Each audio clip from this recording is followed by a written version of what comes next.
Thank you, and thanks for coming to our Gamescom presentation of Project Spark. My name is Eddie Parker. I'm an engineer on Team Dakota who's making Project Spark. Sitting with me driving, my operator, is Bradley Reeb. He's our lead game designer. I've got a kinect right in front of me, so if you see me acting kind of goofy later on, that's because we're doing some recording. You're going to see some fun stuff. Here at Gamescom, we're going to be showing some of our new bleeding edge features. It's an early preview of stuff, so be mindful of that when you see it. But we're also going to give you a kind of tour of Project Spark and what it means. Project Spark is a platform for building, sharing, and playing video games. And Bradley Reeb is going to start doing this by just driving off and making a beautiful terrain space for our adventure to take place. We're going to build a game right in front of your very eyes. He's using some of our very simple tools for sculpting and adding terrain. He's demonstrating undo right now by going back. We've got undo, redo, so you can basically go all the way back to the level you just started with. And just kind of build the play space you imagine. We're really about creating your own stories. We're really about creating your own adventures and sharing them with other people. And Bradley's seems to take place in this kind of canyon with a couple of trolls that we're going to try and find some interesting gameplay for. He's switching over now to our tunnel brush. And this tunnel brush lets us kind of chisel away at these cylinders we've made and make them a little bit more realistic. This is stuff that you might expect to see in a desert environment. You're going to end up seeing some nice carved pathways, maybe some nice areas where you can end up scaling. The tunnel brush is fantastic because it makes a nice level playing surface, which is ideal for gameplay situations. You can see there that he could easily just traverse that later. There's going to be a lot of fun here.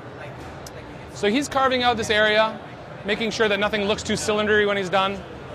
And he's going to move on here pretty quick to one of our other tools, the Roughen? Yes, the Roughen tool. So this is great, but everything looks very smooth and not very windswept. We really want to have that sand dune-y look when we end up finishing this. So he moves on to Roughen. Roughen kind of pits and wears away the terrain in an uneven way and makes this just a very easy to see, vibrant place. It's got a lot of character. It looks like something that might have been around for a bit, and it's just shaping up the way you'd think it would. So there we go. Now we're going to add some actual character, some actual texture to this. We offer you a material set, some different ways of painting your world, and he's switched into our desert dunes. As he paints, it starts to paint sand with some nice characteristics, but the magic is when he hits the side. As he hits the side, we auto-detect that you're hitting that surface, and we don't paint with ground. We paint with exactly what you'd expect, a nice worn sedimentary layer that just looks proper.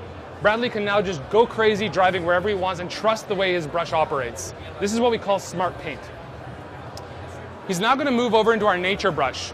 Nature is an enhancement on top of paint. Not only does it paint, but it drops props like rocks, like trees, different things that kind of bring your environment to life without you having to individually place it. It adds a lot of magic, and it remembers that at altitudes, at very high altitudes, you're not going to end up placing rocks. They just wouldn't exist. So he's got a very smart looking environment without a lot of time commitment. He's going to move on now and change over to our woodlands biome. This is showcasing how our biomes can mesh together quite nicely. He's also demonstrating that with the expanded sphere sizes he's got, they're going to drop very large trees. He's now moved to a smaller sphere size, and it's going to end up starting to drop just tiny little trees, rocks, different things of varying size depending on the brush. However fine you make your brush is however fine the detail we end up dropping for you. He's now going to switch into our river brush and kind of demarc the area between the two, carving out water, leaving a nice little terrain that is cobblestones underneath, and deleting any props that might get in the way. So now he can test the environment he's just created. He can go take a look around and see exactly what he's shaped. He's switched, everything he just dropped is there. He's got a troll here that he's going to go see. Hey, it looks like press B, I get a cinematic. You'll never get my precious coin. There's birds that fly off. And then there's a troll, and this troll comes with what we call a default brain. It does what you'd expect. He comes at you, he clobbers you, and you've got a nice little melee combat just waiting to happen. So that's great, it's the start of something, but where's the game, and where is this coin this troll just talked about? So we're going to start shaping this. Bradley's going to switch and go into our prop mode and start moving this troll. It seems unnatural for him to be out in the open when we've got this nice alcove, so he's going to move them and maybe make this like a troll fortress. Maybe this is a big troll lair in his story. So he's going to clone them. He's got 2 bruisers up front. He's got 2 sentries out back. And maybe he's got a big boss guy just waiting at the end. So that feels pretty good. That looks like a good environment to start kind of having some fun in. But now he wants to set decorate. How can I make this really a troll place? How can I make it more menacing? In our prop library, he grabs the skull. The skull's about this big. But in Project Spark, nothing has to be the way we default it to.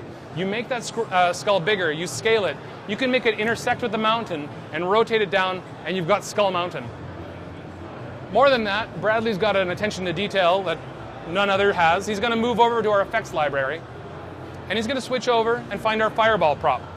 In doing that, he's going to add some real good menace to this. This is not just an empty skull. This is glowing with fire. You can see how people who have got an artistic flair can really take off with very little work on this. They can set, decorate beautiful, beautiful levels. And now you've got a great end boss zone. But lastly, what about that coin? He's going to go into our assemblies, which are pre-built props with logic associated with them, and he's going to find, hey, here's a coin. He drops it next to the troll, so you've got to defeat the troll before you get the coin. And we've kind of got a little game shaping up with very little effort. You'll notice at the top there seems to be something magical there. We can go in and see the brains, but I'm going to save that surprise for later. And we're going to go into test. We've built a game. Let's see how this feels. Brad trudges forward with our character. Birds still fly off as before. And here are our new trolls. So let's see how this plays out. He's got 4 trolls, and they're all coming after him. And Bradley's pretty good at this game, so he's starting to melee his way across. But as good as Brad is, I don't think he's going to really fare well. 4 trolls on 1 human. He's good, but he's not that good. So we switch back into edit, and how can we level the playing field? Well, that's what's great. Everything in our game is editable. The character himself has got a brain on him. What controls him is programming that we provide to you. So we're going to end up going into the character now, showing his brain, and from here I'm going to show you something called the Brain Gallery. In the Brain Gallery, we've got a set of preset brains that do just what you think they would. This is a creator brain that will allow us to create and do some fun things that we'll show you. But I'm going to take a moment here and pause and show you our programming language and how versatile, but how easy it is. Our programming language is built off a Microsoft research project called Kodu. It's our spiritual ancestor. And it's built on the premise of when something occurs, do something. Very much cause and effect. Reading this, it makes sense. When left stick, do move. Anybody reading that would understand. If I use the left stick, I'm going to move. When A is pressed, do jump. I press A, I'm going to jump. And so on and so on. So with this now, we're going to go back out. Bradley's going to showcase one of our newest features that we're demoing for Gamescom. This is an early release. You guys are getting a sneak peek of something still in the works. This is our Kinect capture session. This will let us capture both full body motion. It'll let us capture facial animation. It'll let us capture sound and voice recording. So popping into this, here's the recording studio, and I'm going to try and make this troll mad because you're not going to get my coin. I'm just going to wear you guys away from me. So we're trying to find that right animation. I'm recording. I can end up doing full face animation. And Bradley's going to find that sweet spot to basically make an animation out of. So in the editor now, he's able to go in and crop and find that exact sweet spot that he liked. Whittle it down to exactly the length of the animation he wants. Almost looks like Disco Troll there. I kind of like that.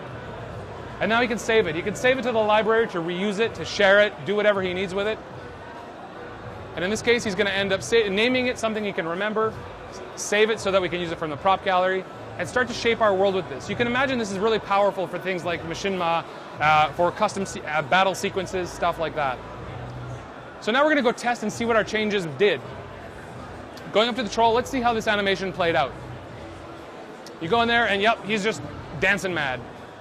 Go over, and we're going to see the trolls. They're coming at me, but we've now got this new creator brain, which lets us shape terrain in play mode. What looks like an edit-only power doesn't have to be.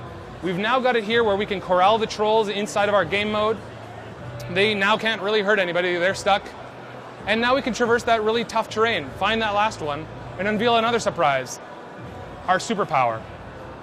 Lastly, let's grab this coin and just turn back and see this awesome cinematic of a meteor shower. And all that came from some default props that we had built.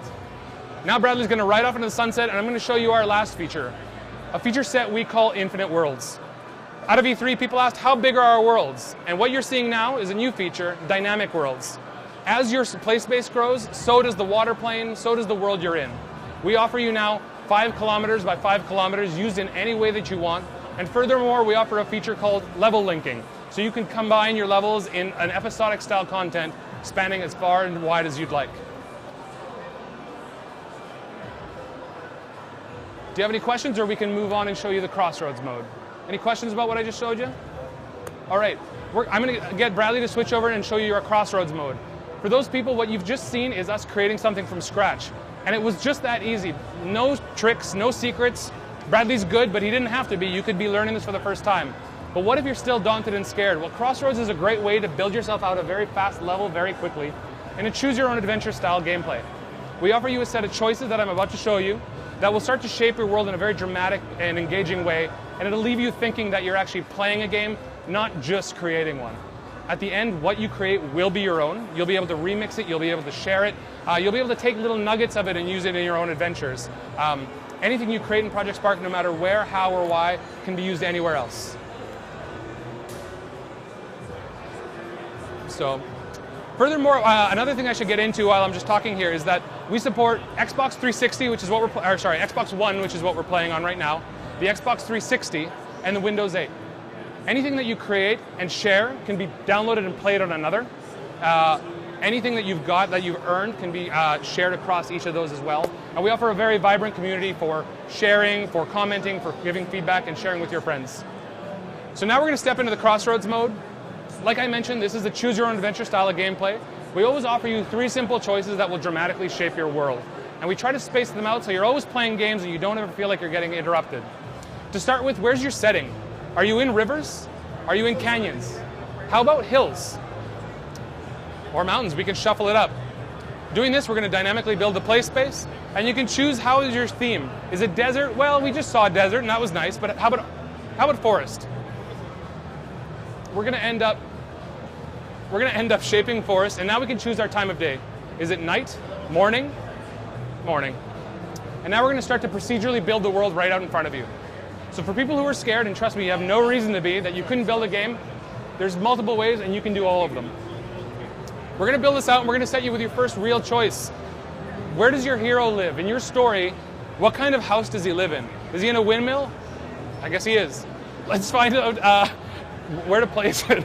And then, in placing this, we get to say, what is your hero? Is it a goblin hero? Is it a fighter? Or Bradley's favorite, the ranger. And then we get to make a very important choice.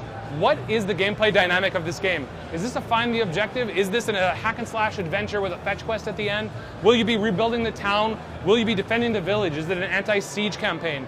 And each of these can be strung together to change your narrative as time goes by. Choosing find the objective, it starts to shape out the world and place objectives so that you can continue on to your next set of questions and gameplay. We've now got a neighbor that we should go see, an objective meter that we can go track down. And you can see we've got dialogue, we've got the ability to kind of have interaction with existing NPCs. And any of this is editable. This is just what comes by default, but you could change this. If you want to have witty jokes in there, go for it. So he's accepted the quest, and now he gets to choose where's his endpoint. Is it a quarry? Is it the fortress? How about the druid shrine? Or mix it up and do something completely different. Place it, and now Bradley gets the chance to drive a path home. We drop side quests along the way to indicate, hey, here's another adventure you might want to choose. And then you get all the way home. And now we leave you to it. Go forge your destiny. Go fight goblins we've dropped along the way. Coins. Go pick up side quests. Deal with NPCs. Or if you said, that's great, you built me my template, switch into edit. Change everything up. Change the lighting. Change however you feel.